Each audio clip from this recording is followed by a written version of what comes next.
Raymond Cole was 38 years old, and on what should have been the best night of his life, he watched his new wife's face for exactly half a second too long.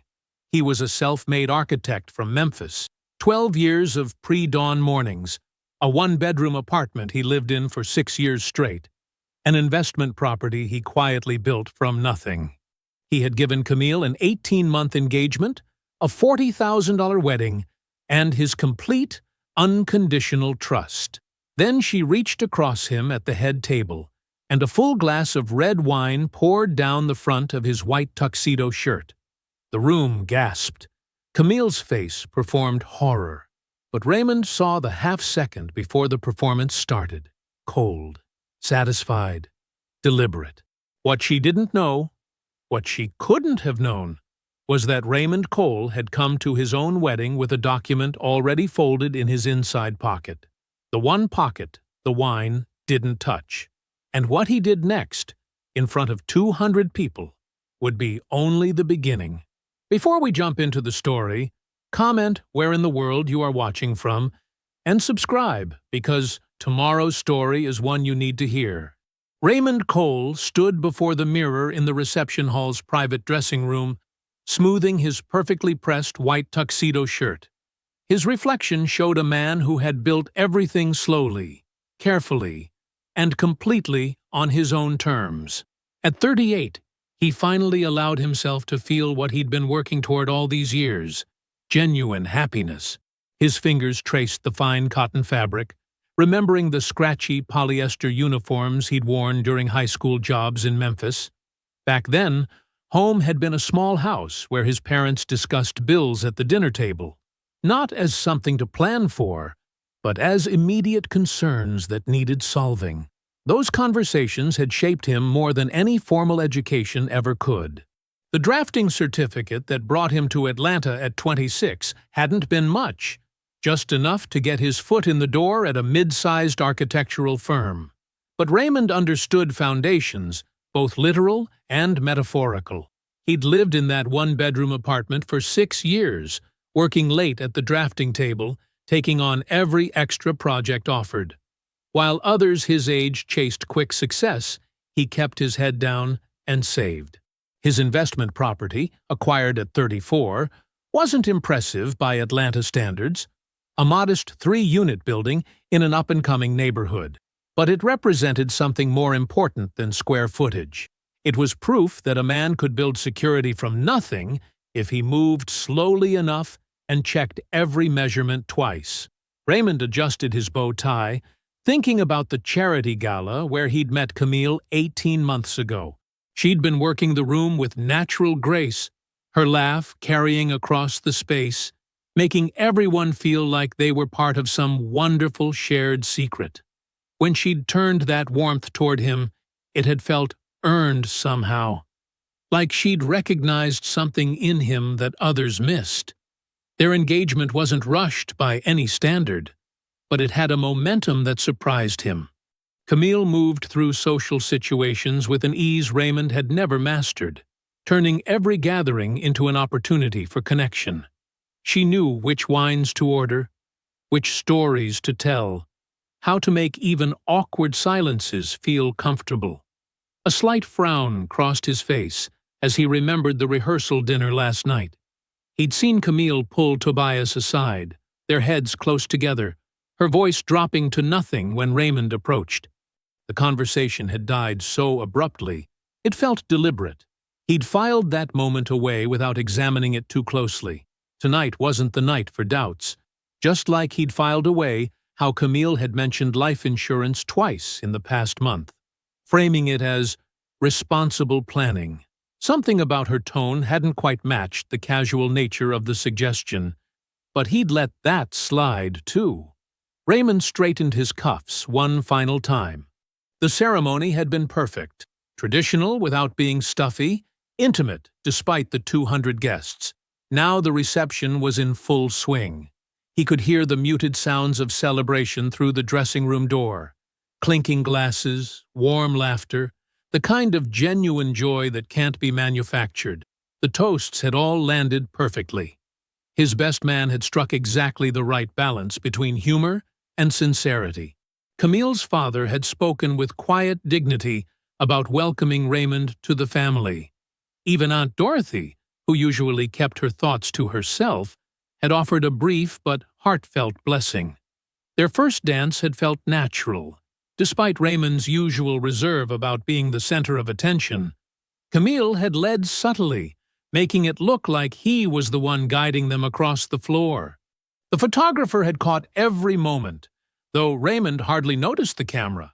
He'd been too focused on the simple fact that everything had finally fallen into place. Back at the head table now, Raymond felt more relaxed than he had in years. The steady path he'd chosen, the careful planning, the delayed gratification, the quiet attention to detail, had led him here. He was surrounded by everyone who mattered, married to a woman who seemed to understand him, finally allowing himself to believe he'd chosen well. Camille reached across him suddenly, her movement quick and fluid. "Oh, my clutch," she said, her arm extending. The wineglass tilted, almost in slow motion. Raymond watched as the deep red liquid poured directly down the front of his pristine white shirt, spreading across the cotton like a blooming stain. The room froze in perfect silence. 200 guests held their collective breath. Wineglasses paused mid-sip, forks suspended over plates of barely touched wedding cake. The photographer, who had been circling the head table for candid shots, stopped mid-stride, camera lowering slowly to his side. Raymond sat perfectly still, feeling the wine seep through the fine cotton of his shirt. The red stain spread across his chest like watercolor bleeding into paper, the expensive fabric drinking in every drop. He could feel the liquid's warmth against his skin, a stark contrast to the sudden chill that settled over the reception hall. But Raymond wasn't looking at his ruined shirt. His eyes were fixed on Camille's face in that crucial half-second before she arranged her features into appropriate horror. In that brief, unguarded moment, he saw everything he needed to see. A flash of cold satisfaction in her eyes, the smallest upturn at the corner of her mouth, an unmistakable flicker of triumph that vanished as quickly as it appeared. The wineglass was still tilted in her hand, proof of what she would call an accident. But Raymond knew better. From his angle at the head table, he alone had witnessed that moment of truth before the mask slid into place. And then, like a curtain falling, Camille's performance began. Her face transformed into a portrait of devastation, hands flying to her mouth in perfectly choreographed shock. "Oh my God, Raymond, I'm so sorry. I was just reaching for my clutch. I didn't mean to." But Raymond had already made his decision. He didn't jump up in surprise. He didn't reach for napkins or make reassuring noises to diffuse the tension. Instead, his hand moved deliberately to his inside jacket pocket, the one that had remained mercifully dry, and withdrew a single folded document. The paper made a crisp sound in the silence as he unfolded it, smooth and unhurried.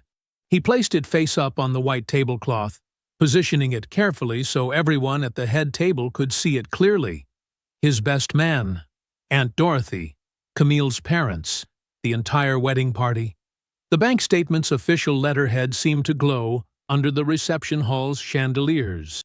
When Raymond spoke, his voice was steady and carried just far enough to reach every corner of the hushed room. "While I have everyone's attention," he said, his finger tapping the highlighted lines on the statement, "I think my wife should share some news she's been keeping to herself." He felt Camille go rigid beside him, but he continued without looking at her. $62,000, he said, each word precise and measured, transferred in careful increments from our joint account to an LLC registered in her brother Tobias's name. His eyes moved to where Tobias sat, watching the color drain from his brother-in-law's face. "I found it this morning.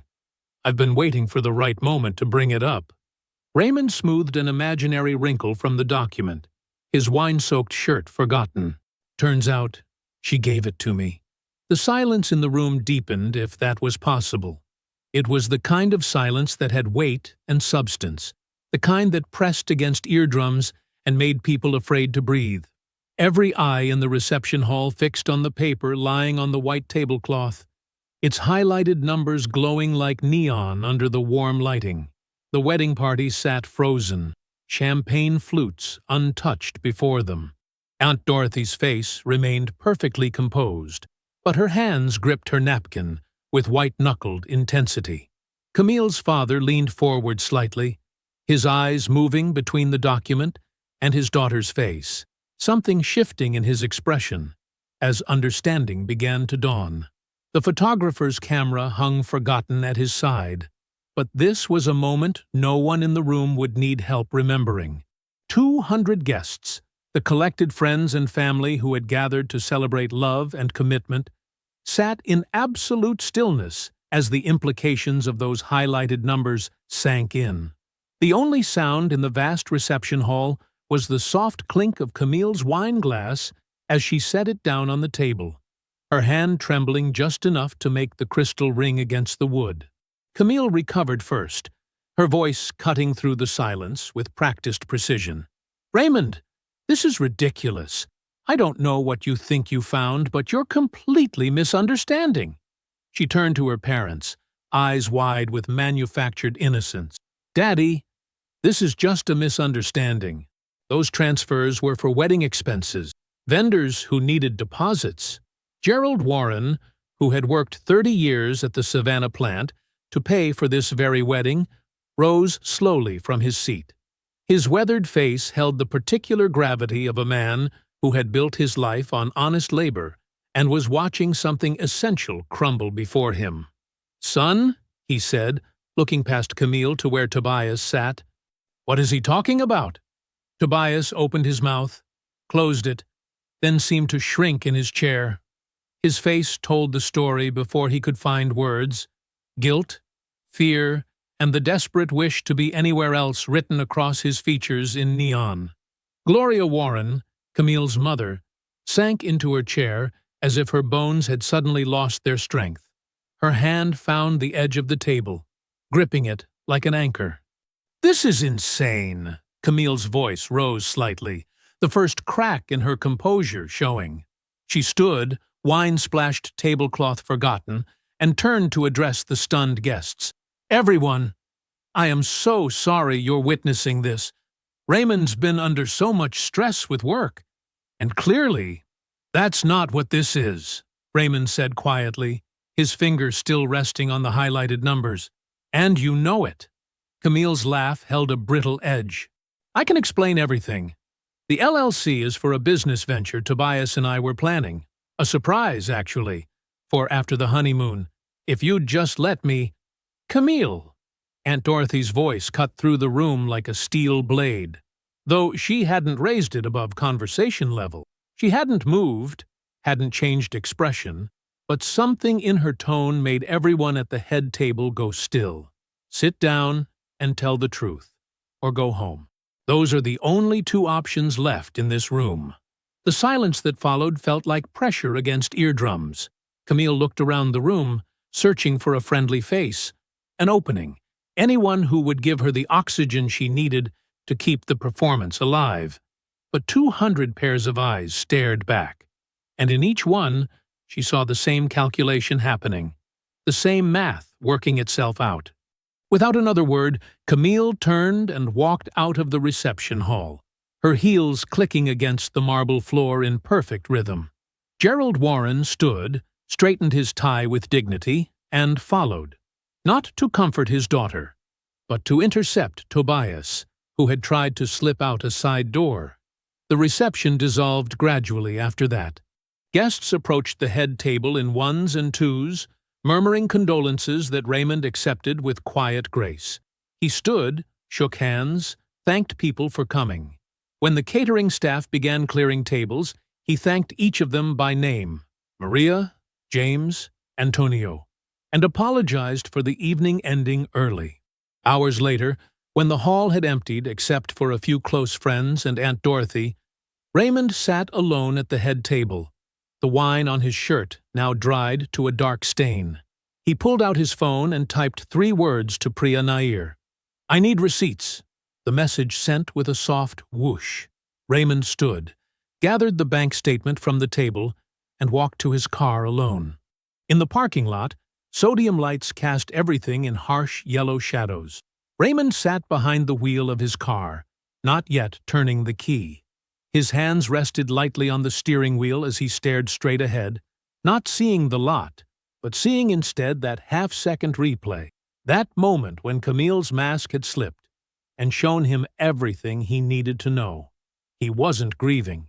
He was calculating, mind already moving through the structure of what he'd found like an architect examining a blueprint. The $62,000 was just the start. A single support beam in what he suspected was a much larger construction. That flash of satisfaction on Camille's face, the cold precision of it, told him this wasn't improvised. This was designed, built, tested. The wine stain had set into his shirt, the fabric stiff against his skin. But Raymond sat perfectly still, hands on the wheel, mind moving through the architecture of what he'd discovered. And what he knew, with absolute certainty, was still waiting to be found. Sunday morning arrived with the same quiet certainty that Raymond approached every challenge in his life. He sat at his kitchen counter, coffee steaming beside his laptop, and made a single phone call to the resort in Belize. The conversation lasted less than 2 minutes. "I need to cancel my reservation," he said, voice steady. "Yes, I understand about the deposit. That's fine." He ended the call without emotion, the lost money barely registering compared to what he'd already uncovered. The familiar surface of his drafting table welcomed him like an old friend. He'd designed dozens of buildings at this table, each one meticulously planned and executed. Now he spread out 3 months of financial statements, arranging them in chronological order, with the same precision he used for architectural drawings. By mid-morning, the coffee shop across town buzzed with Sunday activity. But the back corner where Raymond chose to sit remained quiet and isolated. Priya arrived precisely on time, carrying a thick manila folder and her own laptop. Dark circles under her eyes suggested she hadn't slept, but her movements were sharp and focused as she sat down. "The $62,000 is confirmed," she said without preamble, opening her laptop. "But that's just the foundation. There's a whole other structure underneath." Raymond nodded, waiting. Priya had never been one for dramatic reveals. She'd show him everything she found in order. 8 months ago, Camille opened a separate account at First Regional, Priya continued, turning her screen to show him. "The initial deposit was $11,000, the money you gave her for wedding vendor deposits." Raymond remembered writing that check. Camille had said several vendors needed substantial deposits to hold dates. It had seemed reasonable at the time. "The vendor payments were legitimate," Priya said, scrolling through documentation. "But here's where it gets interesting. Every time a vendor adjusted their quote or services, which happens frequently in wedding planning, they issued small refunds. Those refunds never made it back to your joint account." She pulled up a spreadsheet showing dozens of transactions, most under $500. Change orders, adjusted headcounts, revised material costs, all those little adjustments that seem too small to question. But they add up. All of them went to this secondary account. Raymond studied the numbers, seeing the architecture of it. Small amounts, carefully managed, building to something larger. Total? Adding everything, the direct transfers you found, and these redirected refunds, just over $79,000. Priya paused, and it all eventually moved through the same LLC registered to Tobias. "Someone designed this very carefully, Raymond." He absorbed this information with the same quiet focus he brought to examining structural problems in his designs. "Have you found where it went after the LLC?" "Working on it. There are some interesting patterns in the timing of withdrawals, but I need more time to map them completely. Raymond nodded. Keep going. I'll need everything documented. After leaving Priya, Raymond drove to a different bank across town. He opened a new account with minimal conversation, set up direct deposit changes for his salary, and arranged everything so his existing accounts would show normal activity patterns. No sudden moves, no dramatic changes that might signal his awareness. The family law firm occupied a modest office building downtown. The attorney Raymond had researched, Sarah Chen, who specialized specifically in fraudulent inducement cases, listened without interruption as he laid out what he'd found. "This isn't a divorce case," she said when he finished. "This is fraud, conspiracy, and possibly criminal financial exploitation. The distinction matters enormously for protecting your assets. The investment property," Raymond said. "I need it secured." "We can place it in a trust immediately," she nodded, "with a backup trustee for additional security. Someone you trust completely." "My aunt," Raymond said without hesitation. "Dorothy Cole." The paperwork took less than an hour. The trust predated the marriage, making it effectively untouchable. Another layer of protection laid carefully into place. Driving home, Raymond pulled over to make one call. Aunt Dorothy answered on the first ring. "I'm going to need you available soon," he said simply. "It will matter." Her response came without hesitation, carried the weight of years of quiet understanding between them. "Raymond, I have been available." He ended the call, knowing no other words were necessary. Dorothy had seen something in Camille from the beginning, had said it once, clearly, and then held her peace. She had been waiting, just as he had been waiting, for the truth to surface. The trust paperwork sat in his briefcase, one more piece of the structure he was carefully assembling. The morning's discoveries had shown him the blueprint beneath Camille's blueprint. Now it was time to examine every joint, every connection, every point where pressure could be applied with surgical precision. The letter arrived on crisp law firm stationery, the type designed to command attention. Raymond sat at his drafting table, morning light streaming through his home office window, and read it exactly once. The language was carefully calibrated. Unfortunate misunderstanding, heightened emotions during a stressful time, concerns about public disclosure of private matters.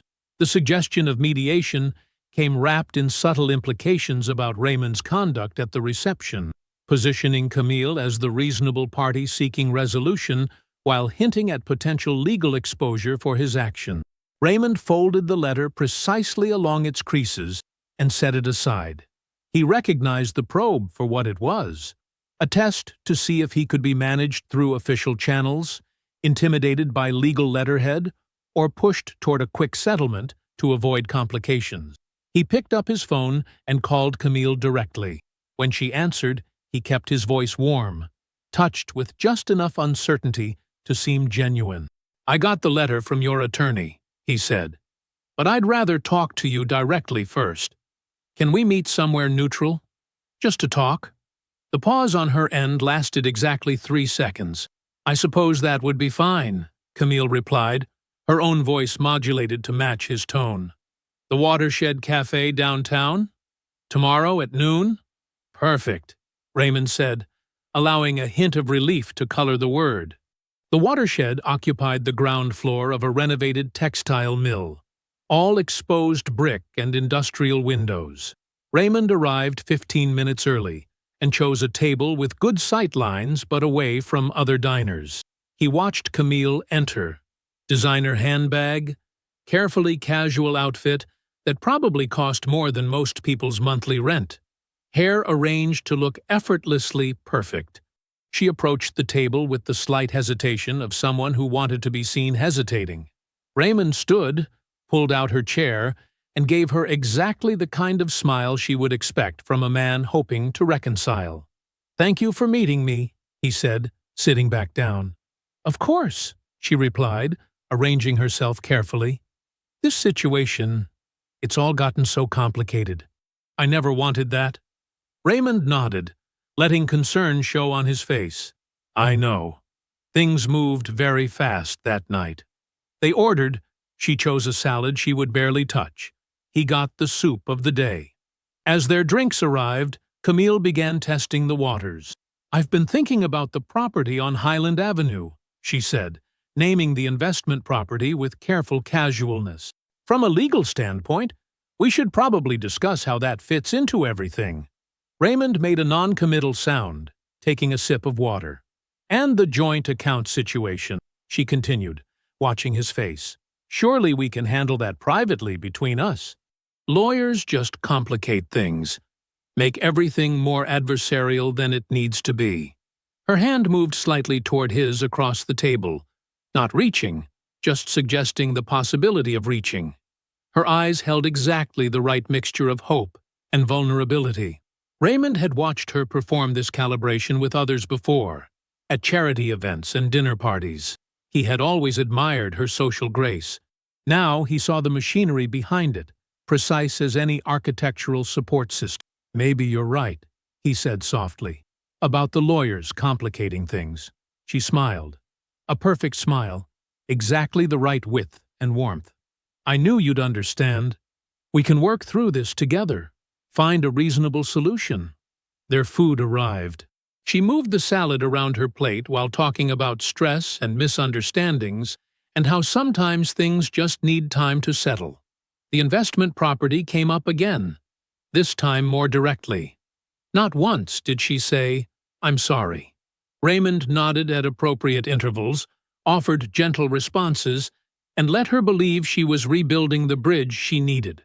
When they finished, he paid the check despite her token protest. In the parking lot, they parted with careful optimism.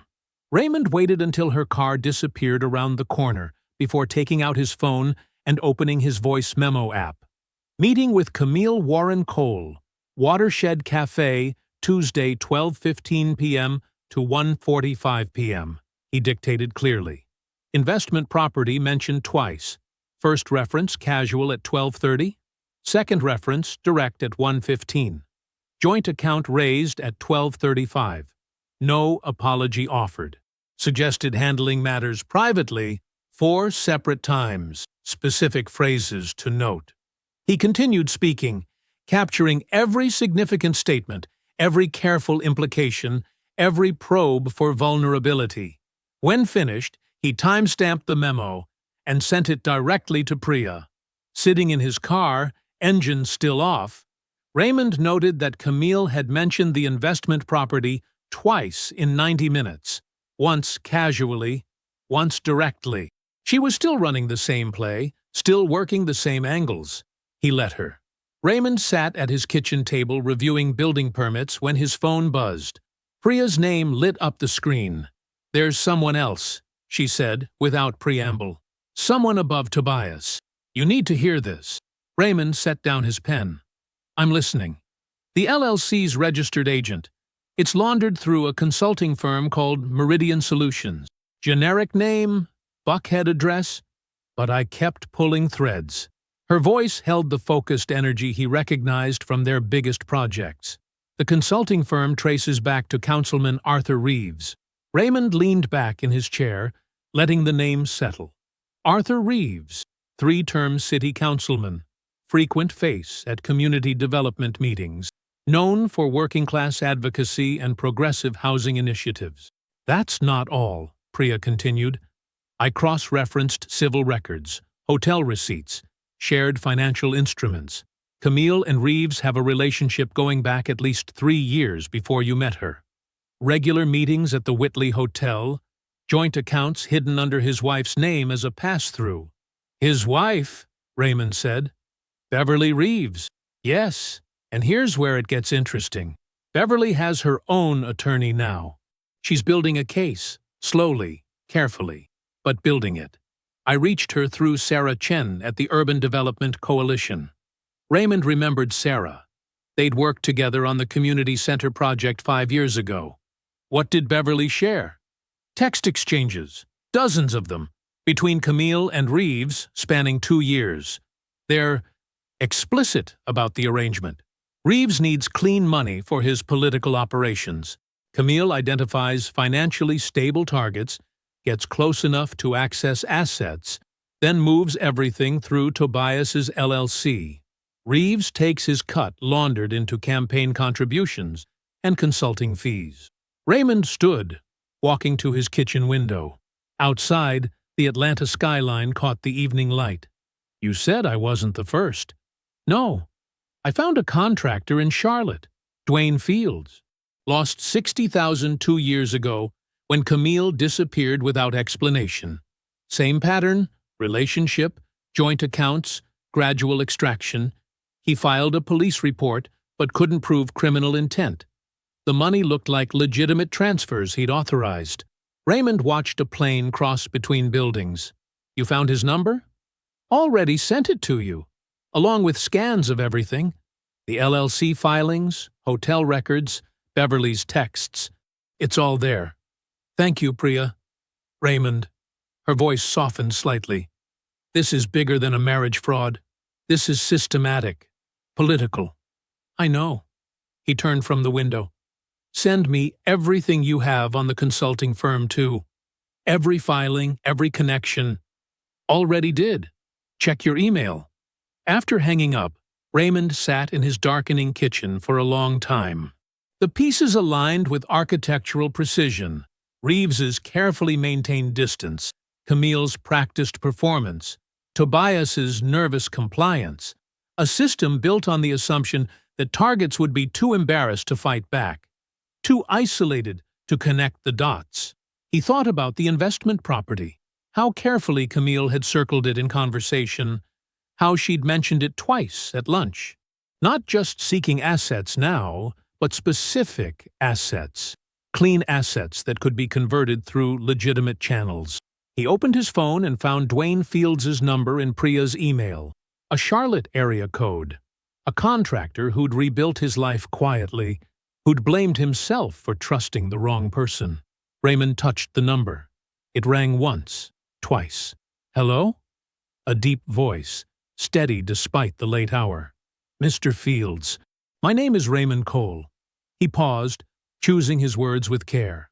"I think you know the woman I just married." The silence stretched. Then, "Tell me everything." "It's a long story," Raymond said, "but I have documentation. Bank records, text messages, names you'll recognize." Another pause. "You said, just married." 6 days ago. She poured wine on me at the reception. I showed everyone proof of her first extraction attempt in response. A sharp intake of breath. "Red wine?" "Yes." "At your table? In front of everyone?" "Yes." "Jesus." Dwayne's voice held a recognition that needed no elaboration. "She did the same to me. Different context, different audience, but same move, same wine, same performance." Raymond looked at his city beyond the window glass. "Mr.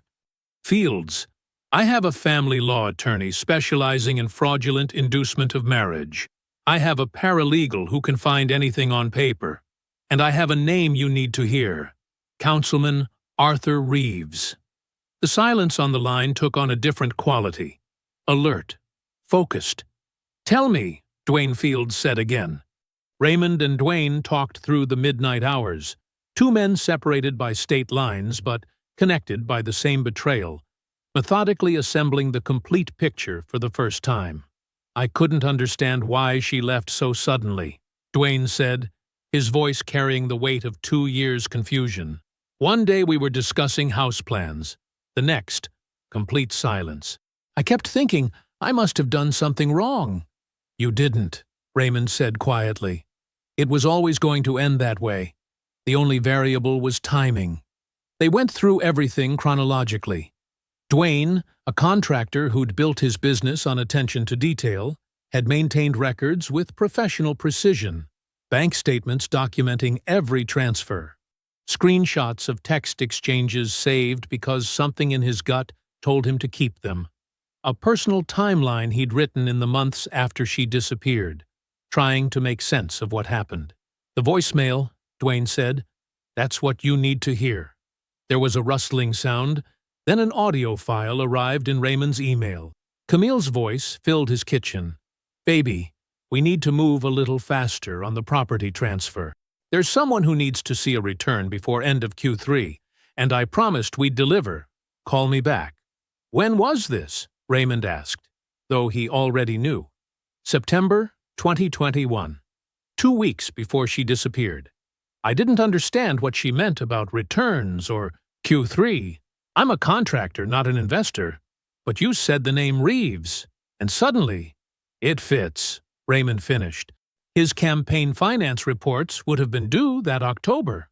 They talked through logistics.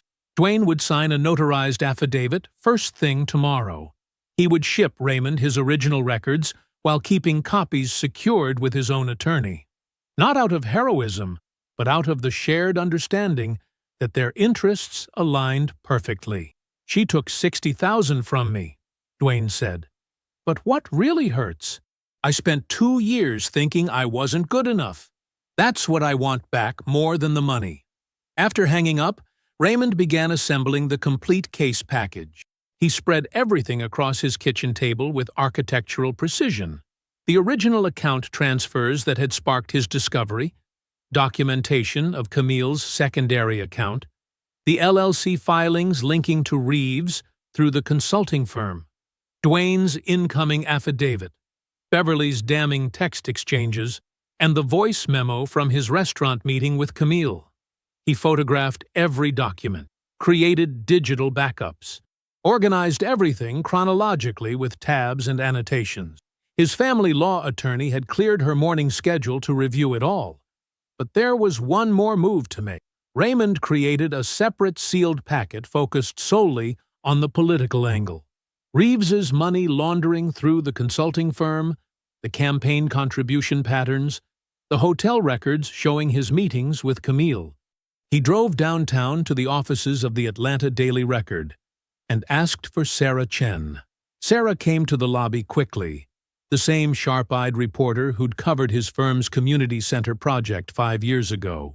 She'd turned a standard ribbon cutting into a story about sustainable urban development that won her an award. "Hold this," he said, handing her the sealed envelope. "Don't open it yet. You'll know when." She weighed the envelope in her hands. "How will I know?" "When you see Councilman Reeves make a sudden announcement about his political future. That's your green light." Sarah nodded once, tucking the envelope into her bag without opening it. She'd earned his trust by being thorough rather than quick. She'd wait. Back in his car, Raymond made one final call. Beverly Reeves answered on the third ring. "Mrs. Reeves, my name is Raymond Cole. I'm calling about your husband and Camille Warren." A pause. "Go on." "Everything is coming out regardless. If you want any control over how and when, you should speak to your attorney this week." "I understand."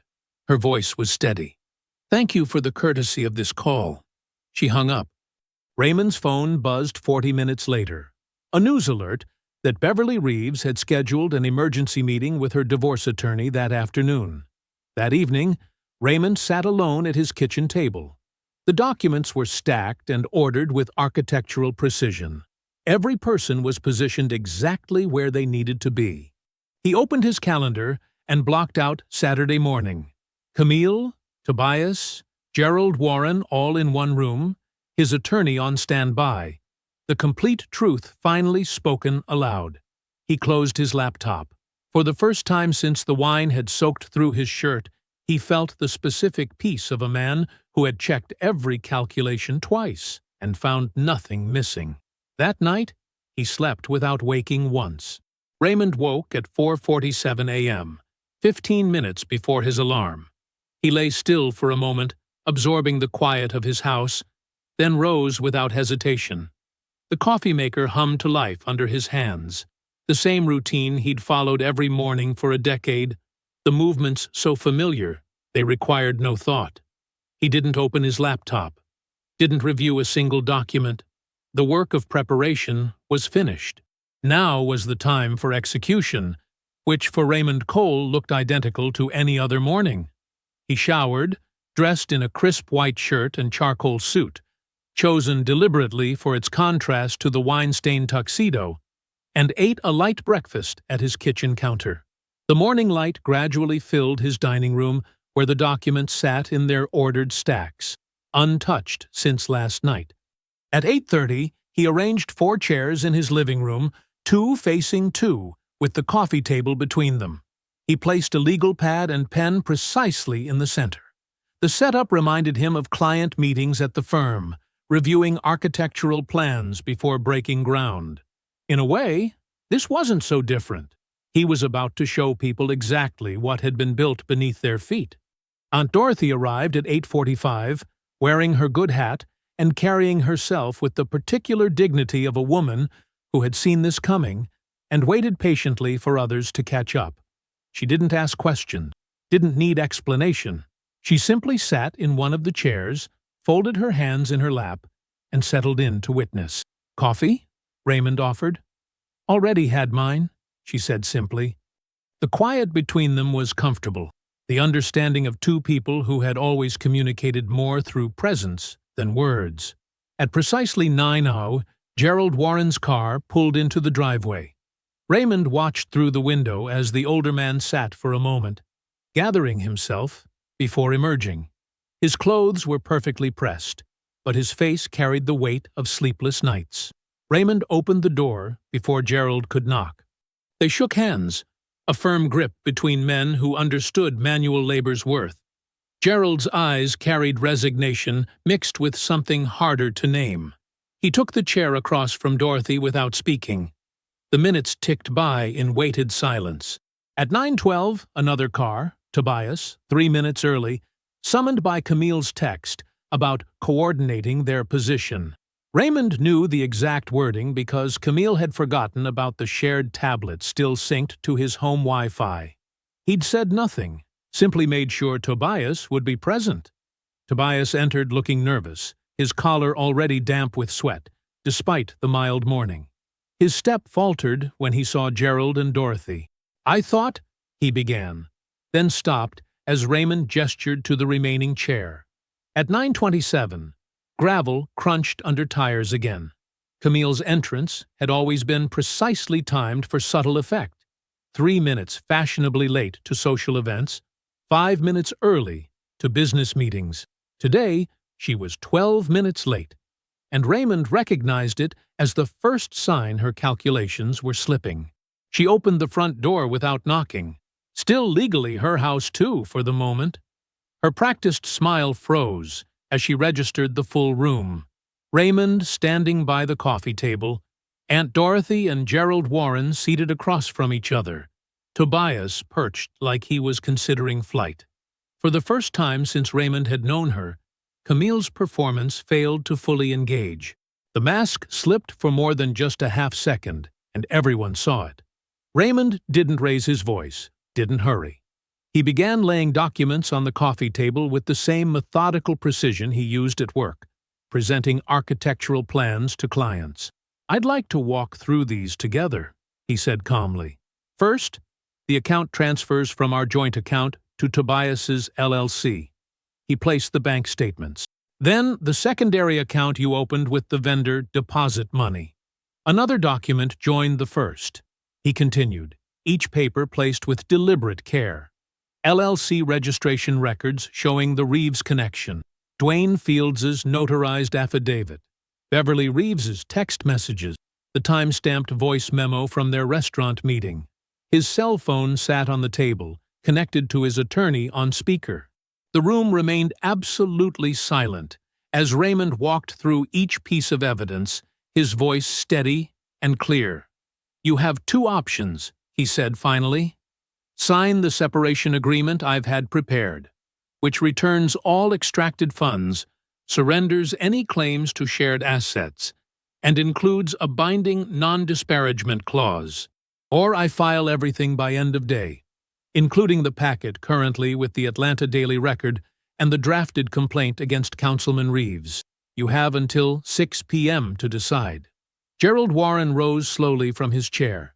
He looked at his daughter for a long moment, his face carved with grief and something harder, the death of illusions long maintained.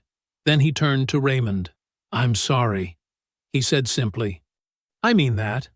He shook Raymond's hand, turned toward the door, and walked out without acknowledging either of his children. The silence after Gerald's exit felt like concrete setting, heavy, permanent, irreversible.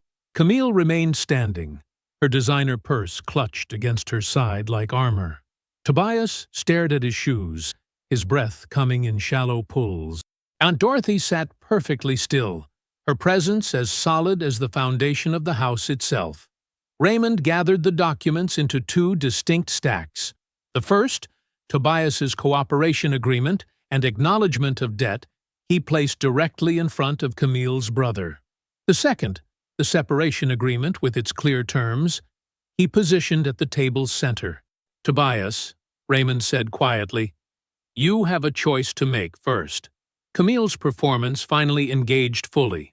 "Don't you dare speak to my brother." "The choice," Raymond continued, as if she hadn't spoken, "is simple.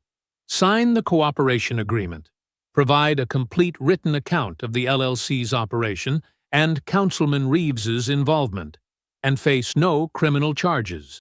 Or don't sign and become part of the complaint I file this evening." He checked his watch. "You have until 5:59 p.m. Tobias's hands were shaking.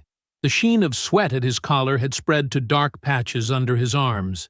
He looked at Camille, then quickly away, the ingrained habit of a lifetime seeking direction from his sister warring with the cold reality of what that direction had cost him. "I can't," he whispered. "I can't go to jail." "Then sign," Raymond said. His voice remained level, neither cruel nor kind. "My attorney will witness it remotely." Tobias picked up the pen. The scratch of his signature seemed impossibly loud in the quiet room. "The full written account," Raymond reminded him. "Everything about the LLC, the money flow, and Reeves's involvement. My attorney will expect it by Monday." Camille's mask cracked completely. "You weak, pathetic." "That's enough." Aunt Dorothy's voice cut through the room like a steel blade. She hadn't moved, hadn't raised her volume, but the authority in her tone froze Camille mid-sentence. "You've done enough damage to that boy. Sit down and face what you built." The hours that followed held their own weight. Camille cycled through every performance in her repertoire. Tears, rage, accusations of betrayal, attempts to reframe the narrative. Raymond let each one exhaust itself against the wall of documentation on the table.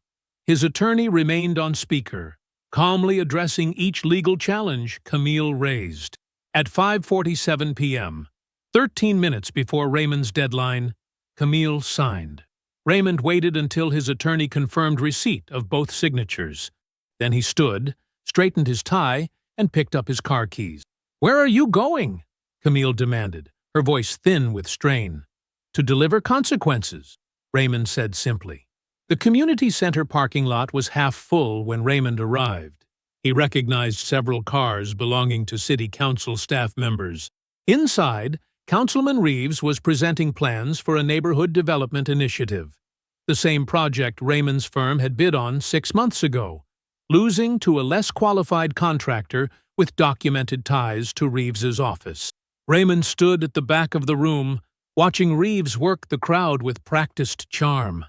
The man moved with the confidence of someone who believed his insulation was permanent, his distance from consequences guaranteed by years of careful architecture. As the event wound down and the audience thinned to handshakes and casual conversations, Raymond followed Reeves into the corridor outside the main hall, away from cameras, away from staff, just two men in a quiet hallway. "Councilman," Raymond said softly. Reeves turned, his politician's smile already forming. It faltered when he saw Raymond's face. Without ceremony, Raymond extended the sealed envelope. "My attorney has a copy. The journalist has a copy. Beverly has her own attorney now." He held Reeves's gaze steadily. "What happens to you from this point is entirely determined by what you do in the next 72 hours. Raymond walked away without waiting for a response. In his car, 3 rows back, he watched Reeves's black SUV, watched the man climb in, still clutching the envelope, watched him open it under the dome light. watched his complete stillness as he read. The drive home felt longer than usual. Raymond's phone buzzed once, a text from his attorney confirming both signatures were received and properly filed. He set the phone face down on his kitchen counter and began preparing dinner with the same careful attention he gave every task. The Atlanta sun warmed the roof deck's polished concrete as Raymond Cole stood at the edge, one hand resting lightly on the steel railing. 14 months had transformed this space from architectural drawings to reality, the largest commission of his career, a mixed-use development that would reshape this corner of Midtown. He'd won the contract purely on merit, pursuing it quietly during those careful months when his personal life underwent its own controlled demolition. The morning's ribbon-cutting ceremony had drawn the expected crowd: city officials, investors, local press. Through it all, Aunt Dorothy had stood near the back in her good hat, the one she wore only for occasions that had truly earned it. She'd caught his eye once during the speeches, given him the smallest nod. That was enough. Priya had attended too, taking her usual position slightly apart from the crowd. She'd accepted Raymond's offer of permanent retainer 3 months ago, her rate precisely what she was worth. Neither of them had discussed the events that led to the arrangement. They didn't need to. Their professional relationship, like everything Raymond built, rested on a foundation of mutual understanding and clear terms. Dwayne Fields had flown in from Charlotte for the ceremony. His civil suit against Camille had settled favorably, the documentation Raymond provided ensuring a clean resolution. During the reception that followed the ribbon-cutting, Dwayne had shaken Raymond's hand with the specific warmth of someone who understood exactly what it meant to rebuild after a calculated extraction. They weren't friends exactly, but they shared the unspoken bond of two men who had seen each other's character tested and found it solid. The consequences Raymond had set in motion had resolved with the precision of a well-engineered system. Councilman Reeves faced an active state ethics investigation, his carefully constructed insulation stripped away layer by layer. His chief of staff had resigned within days of the first public disclosure. The political career that had seemed inevitable was now permanently finished.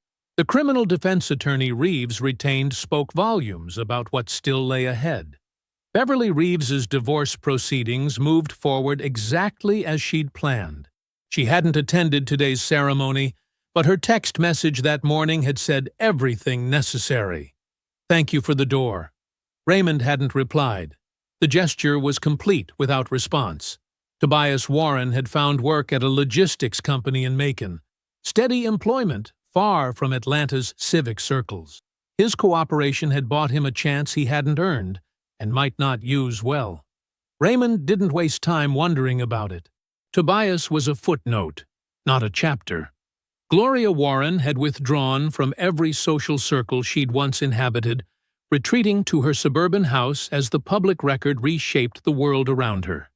No one had needed to pursue her directly.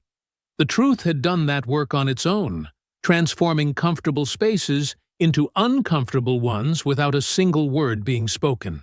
Camille's repayment schedule remained precisely on track. The same meticulous timing she'd once used for extraction, now governing her restitution. Her name stayed firmly attached to public documentation that any future target could find with basic diligence. Dwayne's Charlotte suit meant she faced consequences in 2 cities simultaneously. Raymond thought about her rarely. When he did, it wasn't with anger. Anger had never been the engine. The engine was clarity, the same clear vision that had guided every architectural project he'd ever completed. The afternoon sun caught the development's glass facade, sending warm reflections across the surrounding buildings. Raymond studied the clean lines, the precise angles, the way each element supported the whole. He'd designed this space for function first, but he'd built beauty into the efficiency, the mark of an architect who understood that durability and grace could coexist. The rooftop garden would open to residents next week. The ground-floor retail spaces were already leased. The office floors would welcome their first tenants by month's end. Every detail had been executed exactly as the blueprints specified. Every inspection passed, every milestone met. This wasn't a building that would need to be defended. It would stand on its own merits. Raymond reached into his pocket and took out his phone. He held it up carefully, framing the finished building against the Atlanta skyline. The late afternoon light caught the steel and glass perfectly, highlighting the structure's quiet strength. He took the photograph and studied it for a long moment. He didn't send it to anyone. It wasn't for them. This moment, like the building itself, was something he had constructed carefully, privately, and completely on his own terms. I hope you enjoyed that one. Be sure to like the video and subscribe so you don't miss the next story. I've picked out 2 more for you that I think you'll really like.